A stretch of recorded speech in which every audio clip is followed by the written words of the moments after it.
Sorotan berikutnya, Saudara, investasi bodong 212 Mart di Samarinda, Kalimantan Timur tengah diusut polisi. Polres Samarinda akan memanggil sejumlah pihak untuk kasus yang merugikan warga lebih dari 2 miliar rupiah ini.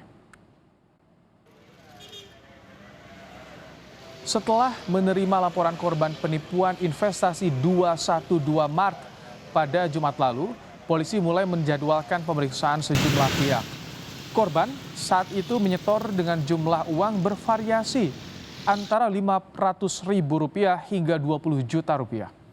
Pelakunya diduga penggerak komunitas koperasi 212 Mart. Keberadaan pelaku tengah dicari karena berdasarkan penuturan korban, pelaku hilang kontak sejak toko 212 Mart mulai bangkrut.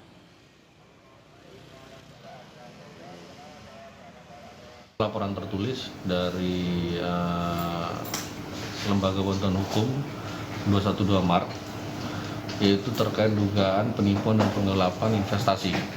Nah, sampai saat ini masih kita pelajari untuk laporan tersebut. Kemungkinan nanti kita akan klarifikasi para pihak.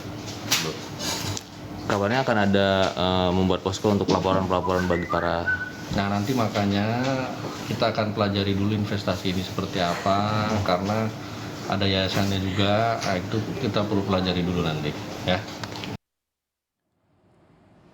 Saat ini 3 toko 212 Mart di Samarinda sudah tutup. Sebelumnya investasi sekitar 600 orang pada tahun 2018.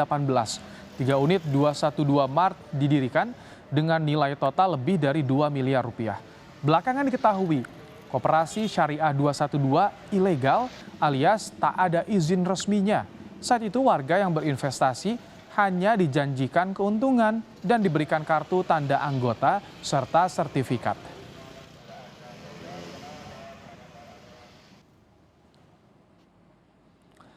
Korban penipuan investasi 212 Mart mengaku awalnya mendapat informasi dari grup WhatsApp untuk bergabung sebagai investor toko. Namun berjalan waktu, korban yang juga mantan pegawai 212 Mart tidak pernah mendapat bagi hasil yang dijanjikan. Korban bahkan tak pernah menerima gaji sebagai karyawan 212 Mart. Korban berharap polisi segera menangkap pelaku penipuan.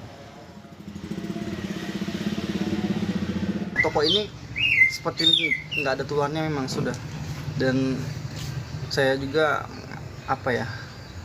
menyayangkan juga ya, karena memang mau gimana pun kita bertahan kalau memang yang memegang kuasa keuangan ini sudah nggak bisa dipercaya, ya itu akhirnya memang Allah tuh kasih jalan lah.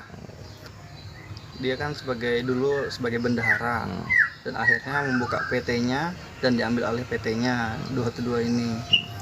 Berjalannya waktu, yaitu sudah tidak ada kejelasan dari pihak PT Klontong Mulia itu.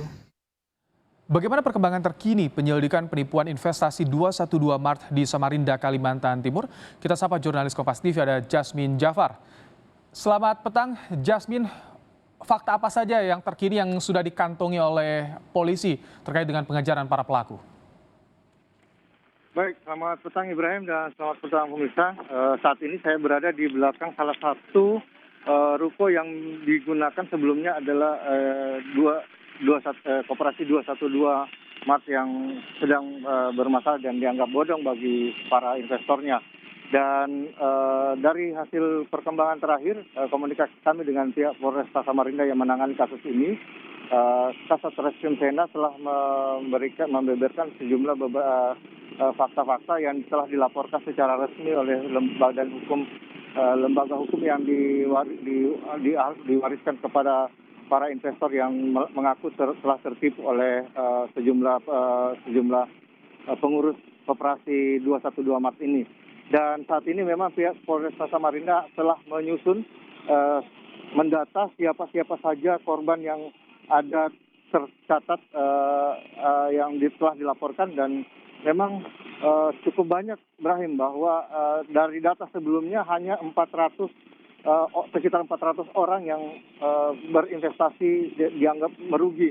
Ternyata dari hasil investigasi rekan-rekan para investor yang telah tertipu ini kini tercatat sudah sekitar 600 orang dan telah dikantongi oleh pihak Badan Hukum Investasi yang tertipu.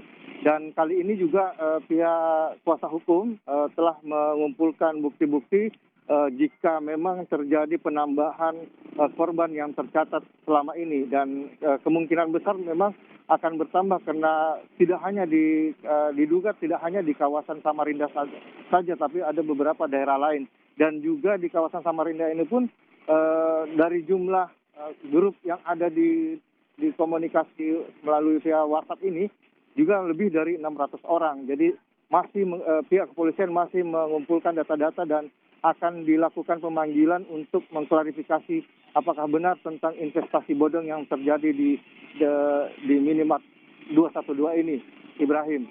Jasmine, kalau dari para korban, bukti apa yang sudah mereka punya dan bukti apa lagi yang akan mereka kumpulkan ke depan, Jasmine?